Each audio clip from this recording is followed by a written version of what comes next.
Tennessee going on the road, losing to Arkansas. We're going to get back in the chat in a minute. So, if you donate, it's on topic, it will get read.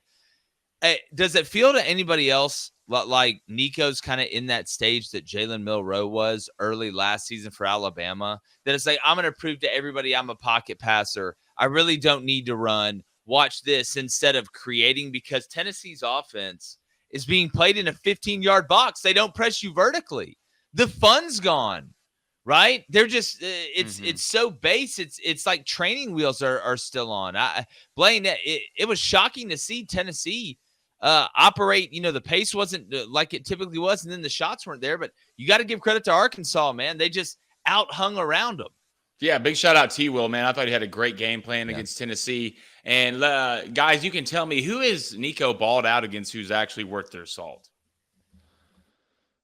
Iowa last year in a bowl game no one cared about? I mean, you beat Kent State by 80. Congratulations. I could probably go get 10 other guys, but we'd probably at least win by 15, 14 at the end of the day.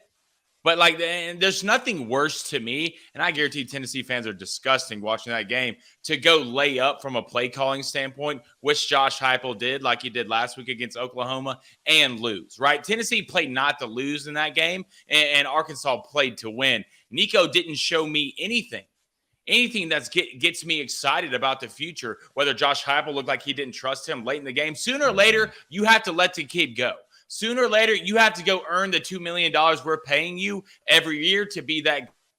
You might be a freshman, you might be this, but sooner or later, you have to be him. And Josh Heupel has coddled and left him in his tower whenever he wanted to eat or wants something to drink. Trust me, we'll send the butlers and the maids, and they'll be there. But sooner or later, you have to be a dog and go get that win. I thought Taylen Green outplayed him from mountaintops. Taylen Green was putting the ball in places, if you really watch that game, that were absolutely money. Tennessee's defense did good. I thought they kind of got whooped up a little bit between the 20s, but what did great defenses do? They don't give up touchdowns. They give up a 3, and they got 2 fourth-down stops. At the end of the day, I'm a Tennessee fan. That's on Josh Heupel and Nico.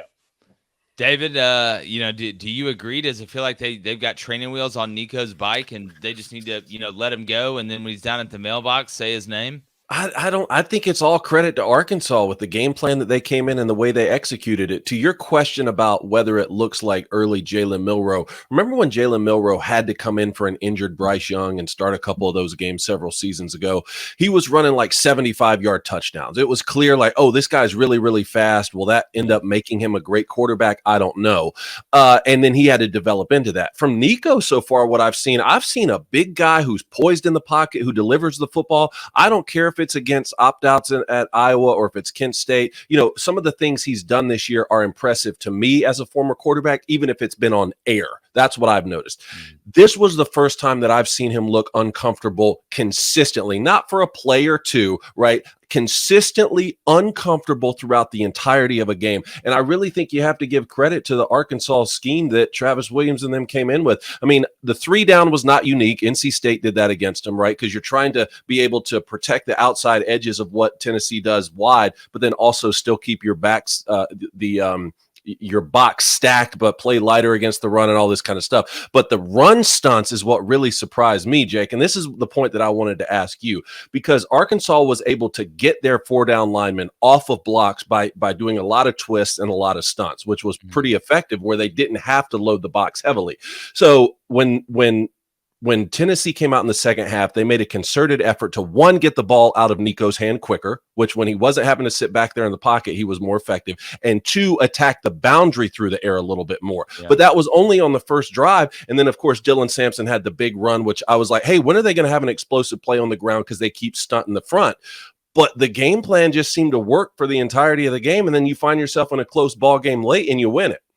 Well, look, Travis Williams, and this is, one area of credit I think he deserves that a lot of people won't talk about, is like he gambled a lot last night. Like he took a lot of chances because he felt like, all right, especially over time, their offensive line, talking about Tennessee, can probably get to us. I don't know what was more impressive. the ability of the Arkansas D line to stay so disciplined while they stunted, which if you're watching, you don't know what a stun is. That means you're not just in your gap. You're finding ways. You're basically blitzing with just the defensive line. Sometimes there'll be an add-in on a linebacker. You're making an unnatural move like a twist or exchanging gaps, right? It's exchanging gaps to try and confuse the offense and muddy up the blocking scheme and the pass protection. So he gambled all night, and it hit pretty much all night. I mean, even the couple explosive runs that Tennessee had, like they were having to earn it all the way down the field, it seemed. And then it was a very similar. It was the perfect situation as defensive coordinator because it was a very similar situation each drive for Tennessee, right? They would try and run it, or they'd throw a short pass wide on the outside. You'd get him in 2nd and 7. Then Nico would get off his first couple reads, and you'd either sack him or he'd try and take off, and you'd get him down into 3rd and 10. And then you're able to manipulate, run 2-man, do whatever exotics you want. But it seemed like we were watching the same movie offensively with Tennessee over and over again. And to Blaine's point, yeah, Josh Heupel, I think, made the right move at Oklahoma, realizing the flow of the game and adjusting. To be honest with you, I don't think it was the worst move ever, especially when Taylon Green got hurt, to try and say, hey, we need to punt this from 4th and 3. And he ended up being right. They ended up getting the ball back.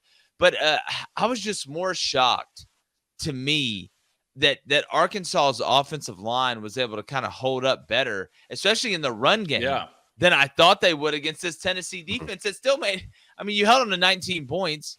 But if you look at this Arkansas defense, they gave up points in the 3rd quarter. That was it. They shut them out in every other quarter. Tennessee out in the first half, man. It's insane. Guys, I haven't seen it this bad at Tennessee in a while. And for some reason, I guess every team that walks in or against Tennessee has a great game plan because they didn't light it up against Oklahoma either. And this is the same team that scored Oklahoma State put 30 plus. Against. So, sooner or later, I know the kid's young. I know he's going to be fine. I know he's going to be a great player. But it just seemed like Josh Heupel at the end of that game, Nico, you have to throw the ball in the end zone at the end of the game.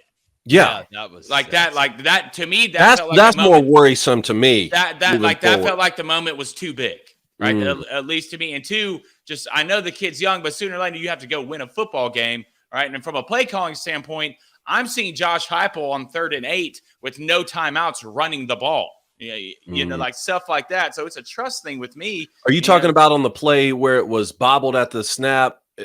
At the very end. Yeah, at the end. Yep. I don't know if that was a designed run. I don't think that was a designed run. But your point still remains. Yeah. And again, back to the point about the NFL and game planning. I mean, sometimes we see NFL teams lose by 4 touchdowns in a game, and then they end up making a deep playoff run. Maybe we've entered an era of college football where the best roster no longer dominates the entire season. I mean, if you told me that Arkansas was going to keep it close against Tennessee this week, I would have said that Bobby Petrino figures out a way to dial up some great schemes for Taylon Green, and Arkansas loses 38-35. I was not ready for this from Arkansas on defense. I wasn't ready for a first half shutout against this Tennessee team. No, I mean, again, that's I don't know what was more shocking, right? Which side of the line of scrimmage? We talked about Kentucky and Ole Miss last week, and while it was surprising, we're like, well, we saw what Kentucky did to Georgia, and they were able to hold up and how that game was. So we know they're pretty talented. Not that we thought Arkansas had bad players overall, or that they were what Sam Pittman kind of inherited when it all went downhill. But man, I mean, I have not seen this Arkansas team up front like that, especially in the clutch. You go back to the game where they beat Auburn. I mean, Auburn had a lot of self-inflicted wounds. Tennessee did too, but it wasn't like Tennessee was killing themselves with penalties. Arkansas just beat them. That's probably the craziest thing. How do we feel about Sam Pittman? All right, and we know how much we like Coach Pittman. But if you're an Arkansas fan, obviously you're ecstatic that you just beat number 4 ranked Tennessee at home. Probably not going to win the national championship this year. If you go 6-6 and are 7-5, or it doesn't go just magical from here on out, which is a possibility.